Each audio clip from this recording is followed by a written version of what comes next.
అందరికీ నమస్కారం అండి. ఇట్లు మీ కృష్ణవేణి ఛానల్. వీడియో చివరి వరకు చూడండి. నచ్చితే లైక్ చేయండి. ఈరోజు కథ. ఒక ఇంటి పేరట్లో పొట్లకాయ పాదు, దొండకాయ పాదు, ఇంకా రకరకాల కూరగాయల మొక్కలు ఉన్నాయి. ఆ ఇంటి యజమాని చక్కగా అన్ని రకాల కూరగాయల మొక్కల్ని ప్రేమగా పెంచుకుంటున్నాడు. పక్కపక్కనున్న పందిళ్లపై పాకి ఉన్న పొట్లకాయ, దొండకాయ తీగలు రోజు మాట్లాడుకుంటూ ఉంటాయి.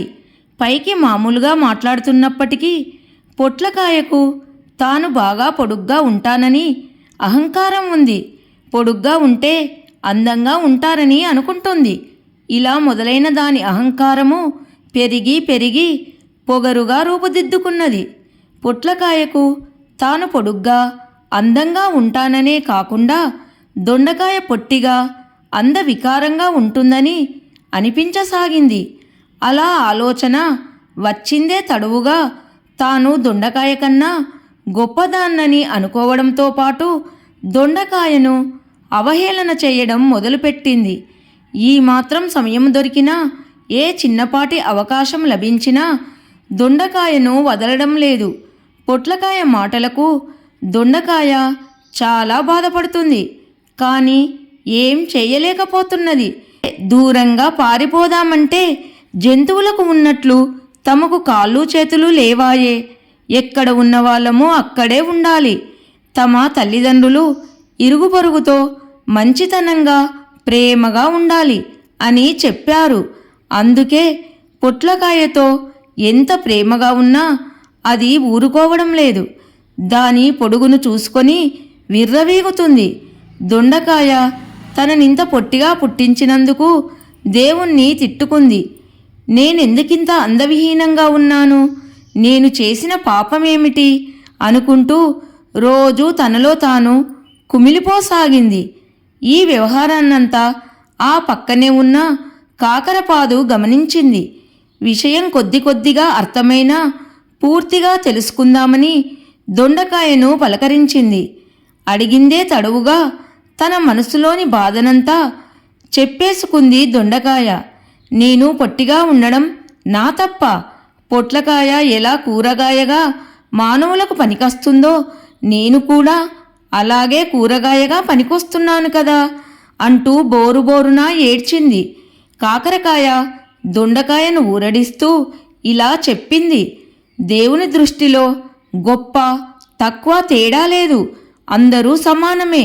ఒక్కొక్క దానికి ఒక్కొక్క ప్రత్యేకత ఉంటుంది. కాబట్టి మొదట నువ్వు ఏడవడం మానేసి ప్రశాంతంగా ఆలోచించు. అన్నీ నీకే అర్థమవుతాయి అన్నది. దొండకాయ కొద్దిగా ఏడుపాపి కళ్ళనీళ్లు తుడుచుకొని సరిగ్గా కూర్చుంది.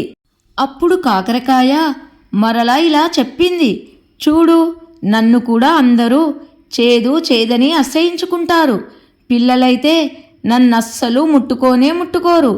ఇంకా నా చర్మము ముడతలు పడి ఉంటుందని, ముసలమ్మని అంటూ ఎగతాళి చేస్తారు. అయినా నేను ఇవేవీ పట్టించుకోను. నన్ను ఇంతగా అసహ్యించుకున్న షుగర్ వ్యాధి ఉన్నోళ్ళు నన్ను ఎంతో ప్రేమగా తింటారు.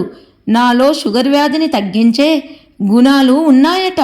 మానవులు తినటానికి కూరగాయగా పనికిరావడమే కాకుండా అలాగే నువ్వు కూడా ముందు బాధపడటం మానే చక్కగా తిని ఆరోగ్యంగా ఉండు. చూడు, నీరసంతో ఎలా చిక్కి శల్యమయ్యావో. దాంతో దొండకాయ కొంత ఊరట చెందింది. అంతేనంటావా? నాకు ఈ లోకంలో గుర్తింపు ఉందంటావా?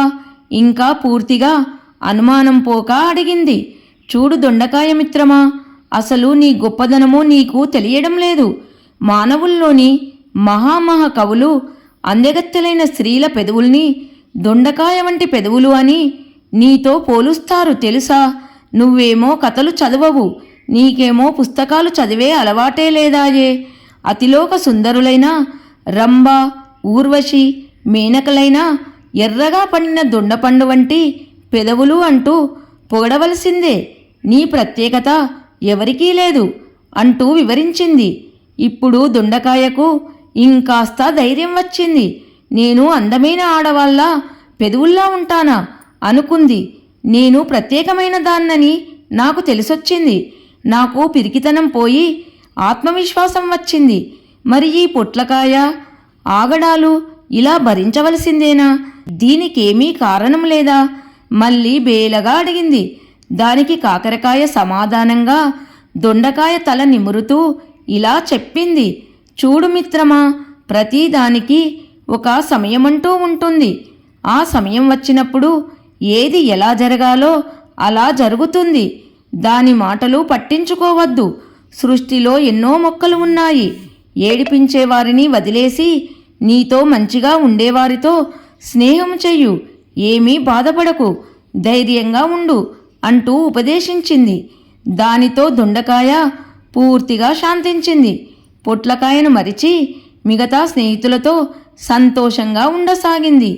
ఇలా ఉండగా ఒకరోజు ఉదయము నిద్ర లేచేసరికి ఇంటి యజమాని పొట్లపాదును తీసేస్తున్నాడు. తీగలన్నీ పీకేస్తూ చెట్టు మొదలను తవ్వేస్తున్నాడు. పొట్లకాయ విపరీతమైన బాధతో ఏడుస్తున్నది. తనను చంపొద్దని యజమానిని ప్రాధేయపడుతుంది. మౌనంగా యజమాని అలా ఎందుకు చేస్తున్నాడో దొండకాయకు అర్థం కాలేదు. ఏంటా అని ప్రక్కనే ఉన్న కాకర చెట్టు వంక చూసింది. అప్పుడు కాకర చెట్టు ఇలా చెప్పింది. రాత్రి యజమాని వాళ్ళ చిన్న కొడుకు చీకట్లో పొడుగ్గా పెరిగిన పొట్లకాయను చూసి పాము అని జడుసుకున్నాడట. రాత్రి నుంచి జ్వరం తగ్గలేదట. పిల్లాడు బాగా భయపడ్డాడు. అందుకే యజమాని ప్రొద్దున్నే ఈ చెట్టును పీకేస్తున్నాడు. చూశావా, ఎప్పుడేం జరుగుతుందో ఎవరికీ తెలియదు. నువ్వు దాని పొగరు చూసి భయపడ్డావు. దాని ఆకారాన్ని చూసి పొట్లకాయ గర్వించింది. కానీ పిల్లాడు పామని ఎలా భయపడ్డాడో చూడు. మన గొప్పదనాన్ని ఇతరులు గొప్పగా చెప్పుకోవాలి, కానీ మనకు మనమే గొప్పవాళ్ళము అనుకోకూడదు. నువ్వు ఇక నుంచైనా ఆత్మవిశ్వాసంతో మెలుగు. ఎవరేం చెప్పినా ఎవరేం అన్నా పట్టించుకోవద్దు. నీ సంతోషమే నీకు ముఖ్యము. అప్పటినుంచి దొండకాయ సంతోషంగా ఉండసాగింది. ఏడిపించే వాళ్ళను వదిలేసి స్నేహితంగా ఉండేవాళ్లతో కలిసి ఉండసాగింది. కథ సమాప్తం. నచ్చితే లైక్ చేయండి. అందరికీ ధన్యవాదములు.